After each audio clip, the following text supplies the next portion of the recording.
Hello, Mohawk students of broadcast, television, entertainment, and communications media.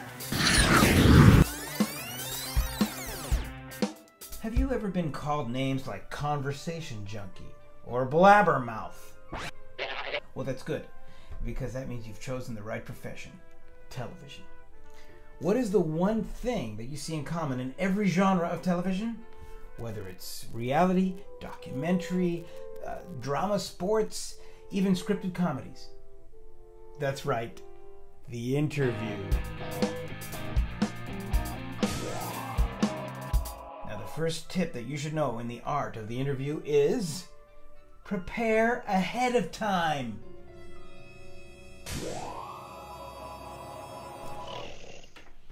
Do your homework.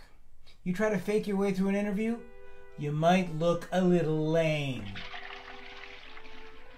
Here's a good example of that.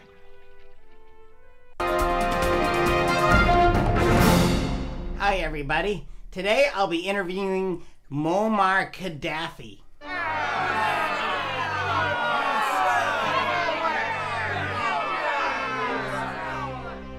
What's up? So, General Gaddafi, I understand you have a new cartoon in production, something about duck season. How do you keep your feathers numbered? First of all, I am not a general, I am a colonel. Colonel Gaddafi, the greatest rank in the military. Oh, sorry. Second of all, I am not a cartoon duck. It's embarrassing. For this, you will suffer greatly. Well, I'm suffering right now, actually. Goodbye, my friend.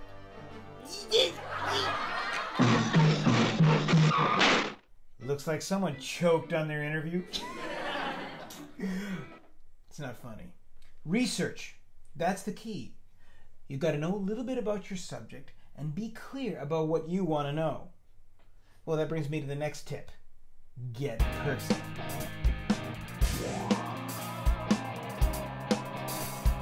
You may be interviewing a celebrity with a huge fan base. Then you can be sure that your audience wants to know the person. Now, suppose if I was to interview Caesar from Rise of the Planet of the Apes. Look out, humans. New species in town. What's up, dude? Well, according to rumors off the set, you were actually attracted to your human co-host, Frida Pinto. Doesn't that kind of go against ape philosophy? What? Prove it. Actually, we can prove it. You were naked during the veterinarian scene, and we got some behind-the-scenes shots. Oh, that, yeah. Look, I'm a monkey. I'm attracted to everyone. That doesn't make me an interspecies pervert. Of course not. And people should be respecting your privacy. Now get... Hey, what are you doing? Hey, whoa. I'm not going back in the cage. As you can see, your subject is always eager to share. You just have to dig a little deeper. Which gets me to our next topic.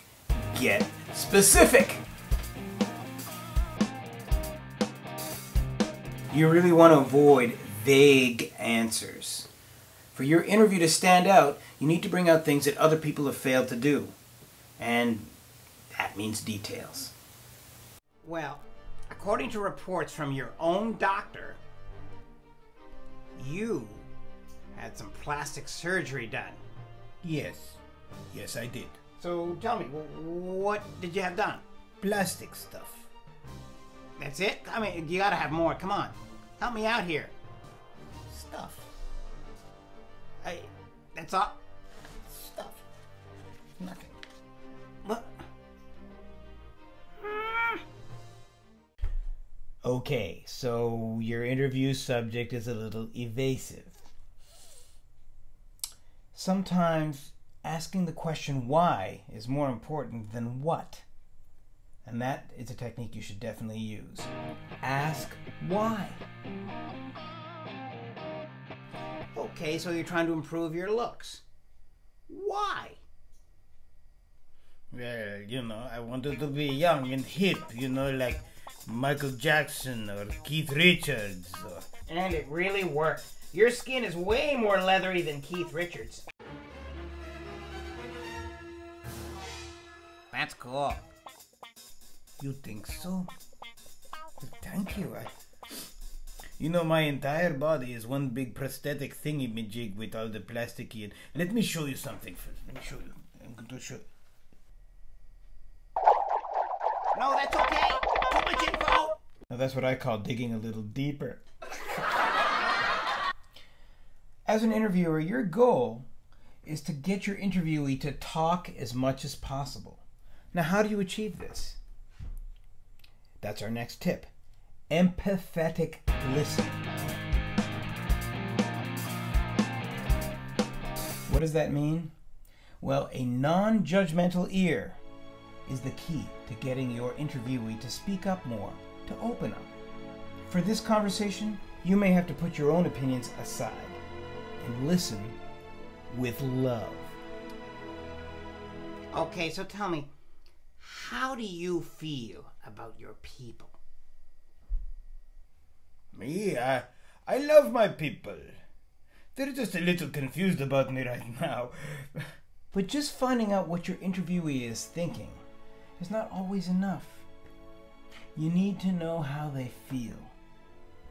Which brings me to our next topic, emotion. If your interview subject emotes, that means you've uncovered something that is real in that person's life, and the interviewee has an opportunity to share. Great interviewers such as Oprah, Barbara Walters, that's what their goal is, and they get it from some of the most guarded celebrities on television. This is where your empathetic listening skills will work to give you a better interview. You must be very lonely. Yes, I am very lonely. I just have a bad habit of expressing my love to killing and murder. I mean, what is the big deal anyway? You're just acting out, I understand. Finally, someone who gets me. I'm just searching for love and I'll kill everyone to get it. Oh, you poor, poor man. Here, you need a hug. I need a hug. Thank you, Katsy. I really enjoyed this interview. Oh, what are you doing? You're hurting me.